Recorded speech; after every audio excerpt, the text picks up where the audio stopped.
Marthor here. We're going to do a tabletop review of the American Revolution Sabre made by Windlass, and also talk about some interesting history of the saber, and we'll look at a bunch of eye candy here laying on the table.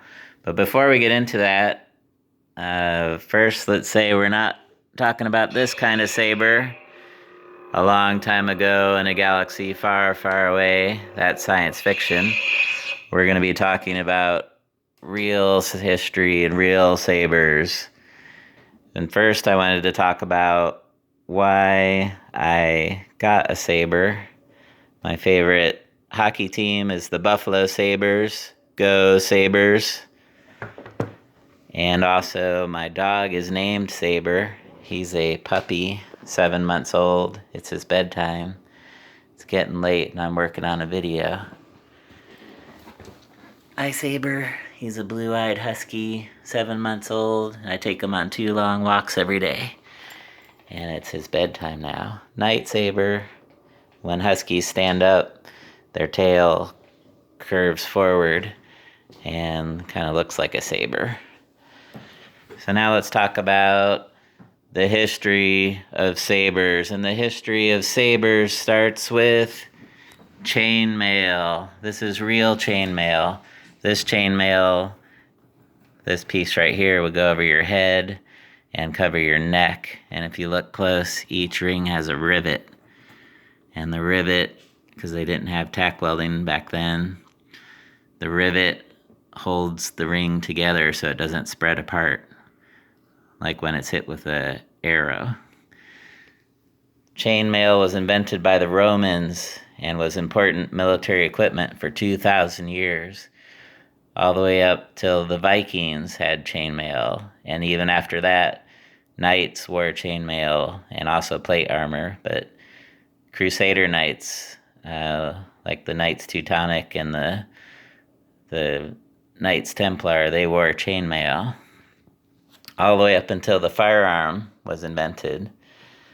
And once the firearm was invented and became dominant on the battlefield, that's what finally made, after a long era, made armor obsolete. So here is a .50 caliber lead ball bullet that comes out of this flintlock, and traveling at high speed, that bullet would go right through that chainmail. It would also go through plate armor. So armor was made obsolete by the bullet. And the only thing your armor was good for was making you heavy and slow, so they stopped wearing it because it was useless. It didn't stop the bullets. And because of that, troops no longer had the protection that they used to have. Chainmail was especially good at stopping cutting. That was what it was best at. It wouldn't do much with like a mace pounding on you. It wouldn't stop that too much. And it would provide some resistance against piercing, like with an arrow or a spear. But what it was very best at was stopping a cutting edge. Hitting the metal would protect your skin. There would be some padding underneath the metal rings. So once that protection was gone and all you had was a hat and no armor, now you were open to cutting. So that directly led to the development of the saber being dominant. Before the saber, horse cavalry would use a lance as their primary weapon. So they would carry around a lance, and when they went into battle, they would spear the first guy they came across and probably lose their spear if they impaled that first guy, and then switch to their secondary weapon. But with the saber being the primary weapon, with a long sword, and with being able to cut, you could hack away at all the heads, unprotected heads that you wanted to, running full speed on your horse through the battlefield, hacking away and staying with your primary weapon the whole time, as long as you held on to it tight. Another advantage of why they switched to sabers and got rid of spears is the spears were cumbersome to carry around, especially going through woods and brush. You had to handle a long pole. And if you got rid of that, you could put the saber in your sheath, and you even freed up a hand. So easy to carry around, plus you can stay with your primary weapon through the battle. So that was the advancement. First started with the Ottoman Empire. They realized that armor was gone and sabers were the new thing. Then it spread to Hungary and Poland and then into Western Europe. And all troops on horseback would have had sabers. All the officers rode horses, so they had sabers. And all the cavalry soldiers on horseback had sabers. Here's a picture that I found. This is a 1st Continental Light Dragoons painting. He had a little bit different riding hat there. But if we look at his sword, I thought it was a super close match to what we got here. So look at the cross guard. It goes straight across and a little loop at the end. That's what we got here, straight across and a little loop. And then if you look at the shape of the blade, it's pretty much a match. So this is a French style blade, 1700s French style. And while we're talking about France, here's the Marquis de Lafayette, who was an aristocrat from France that brought his own personal fortune and came over to America and became a high-ranking officer for General George Washington and friend and great American patriot that helped us win the war. And France was our biggest ally. That's why we had French-style sabers. They supplied us with a lot of our arms. One of their motivations was the French against the English. If they could get the English colonies to break away, it would hurt the British Empire. So that's one of the big reasons why France helped us. And we had French sabers with our cavalry. So, talking some more about how about the stats and handling of the sword. So I have a tape measure here, and I checked all these stats. They match with what's on the Atlanta Cutlery website that works closely with Windlass. The overall blade length is 39.5 inches.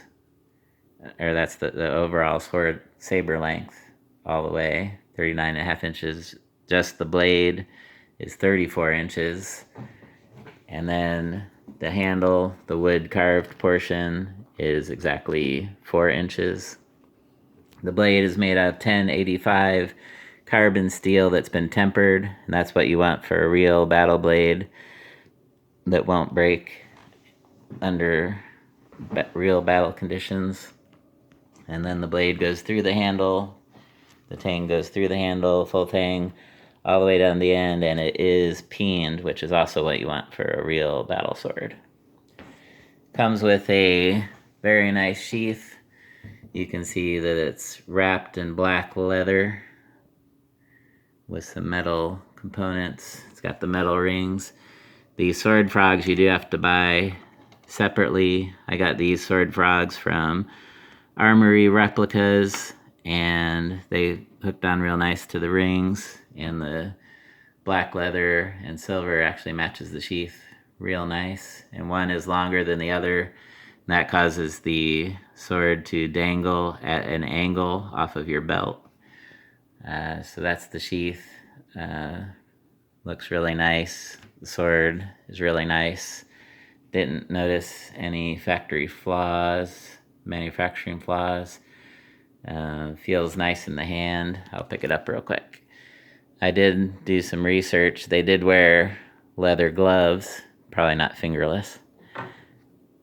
But cavalry riding through the brush all the time, you'd block branches away from your face. You wore leather gloves when you rode horses. So you would have wielded your sword with a leather glove. And it does, I tried it both ways, it does feel better with a leather glove. A saber is meant to be a little bit heavier. It's only 2 pounds overall, but when you got all the leverage, it causes it to feel heavier towards the front. So this is a big momentum weapon, not meant to be super dexterous. Its main bread and butter is just to solid momentum slash cut. You could pierce with it, but its main bread and butter is a strong slashing cut.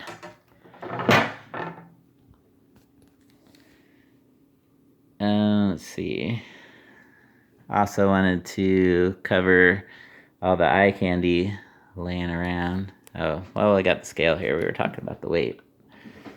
So we'll just balance it on the scale real quick. The website said it was 2 pounds. Get that off of there. Comes out to 2 pounds and 0.2 ounces. So just barely over 2 pounds even. And then we got a little eye candy laying around. Here's the Don't Tread on Me. This is a patch.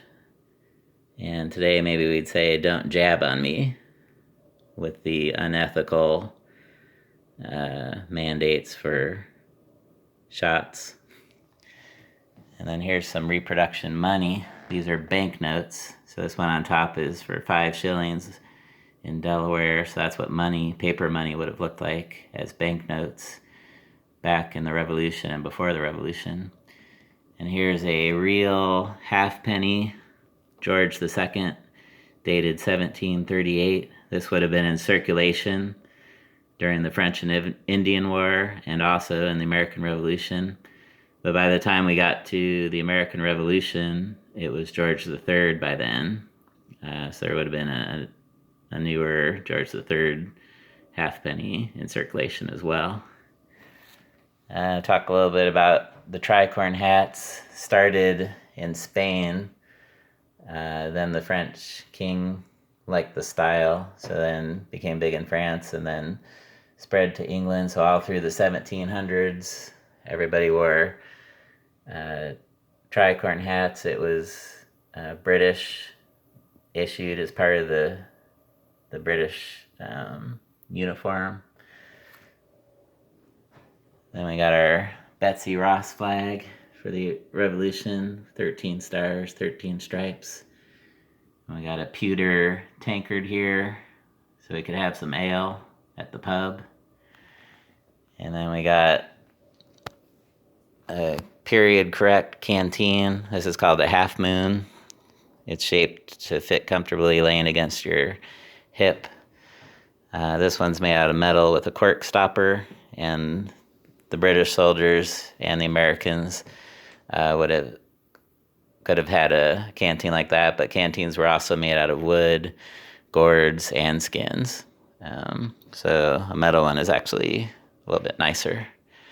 Over here I've got my dog Sabre's harness. So I actually do wield a saber with these gloves, because these are my dog walking gloves. And they've been taking a pounding with the braided leash. So wield the saber, the dog with them, and wield the saber sword with these as well.